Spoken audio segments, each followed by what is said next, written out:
Perang yang terjadi antara Rusia dan Ukraina tidak hanya berdampak secara fisik tetapi juga berpengaruh ke perekonomian global. Invasi Rusia ke Ukraina dikhawatirkan akan mengganggu pemulihan ekonomi akibat pandemi COVID-19 di kawasan Eropa dan juga global. Untuk mengulasnya lebih dalam kita sudah terhubung melalui sambungan Zoom dengan Rusli Abdullah, pengamat ekonomi Indef. Selamat sore Mas Rusli. Selamat sore Mbak Rifana, sehat ya? Sehat, alhamdulillah.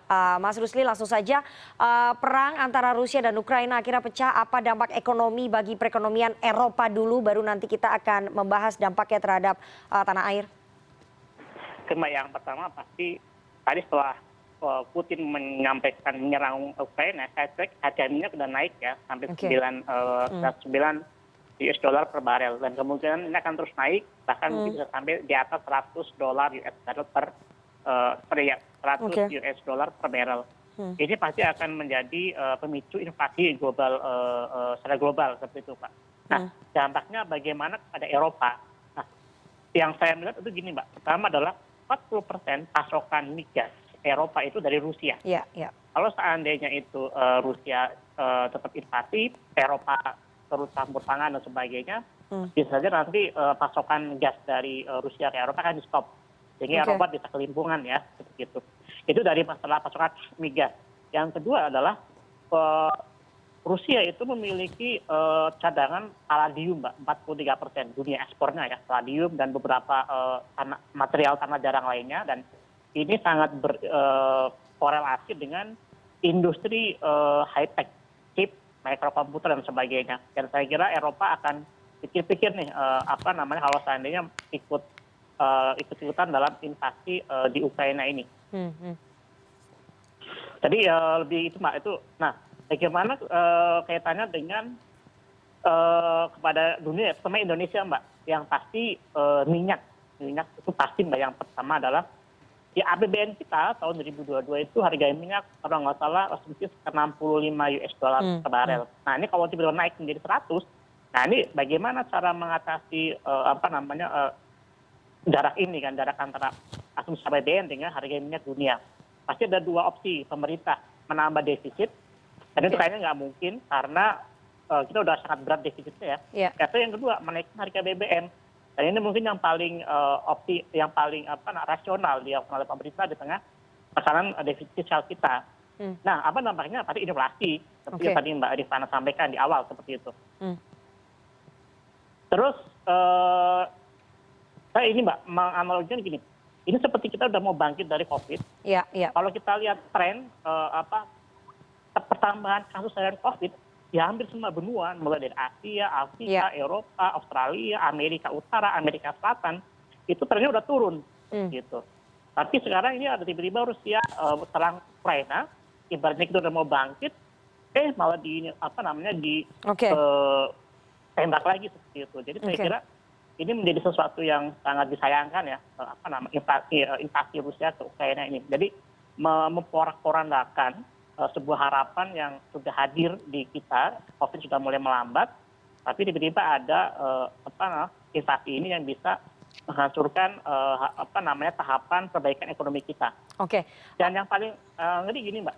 Tadi Mbak Rifana menyampaikan inflasi US bisa di atas 10% ya. Ini yang paling bahaya bagi kita, bahwa pasti 10% di atas inflasi US itu pasti akan naik.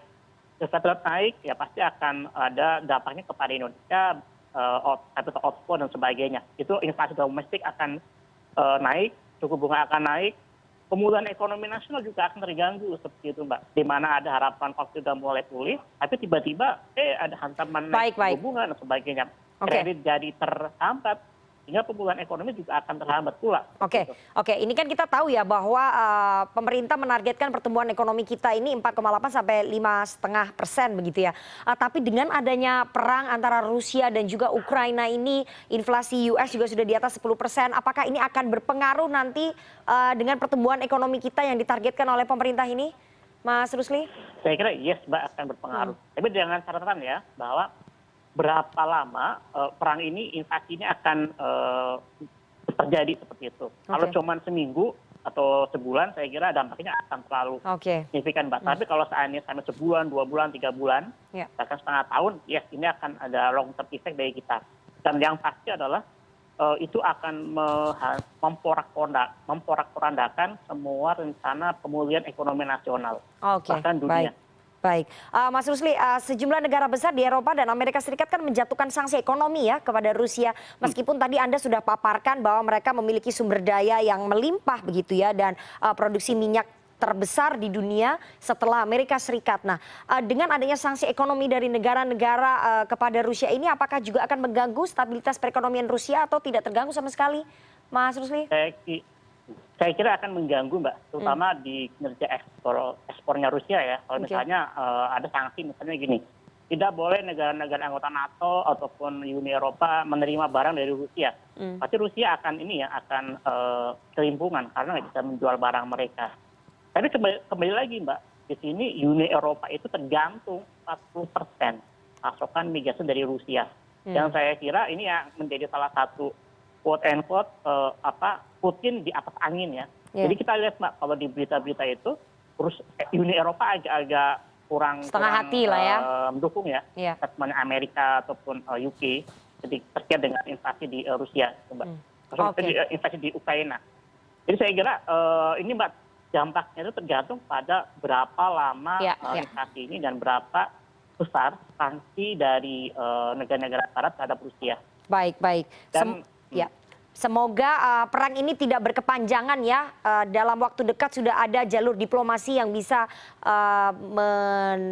menyelesaikan perang ini dan ada titik temu antara pemimpin di Rusia dan juga Ukraina sehingga tidak mengganggu stabilitas perekonomian dan menjatuhkan banyak korban lagi. Terima kasih sekali atas analisisnya, Mas Rusli Abdullah, pengamat ekonomi Indef. Sehat selalu, Mas Rusli.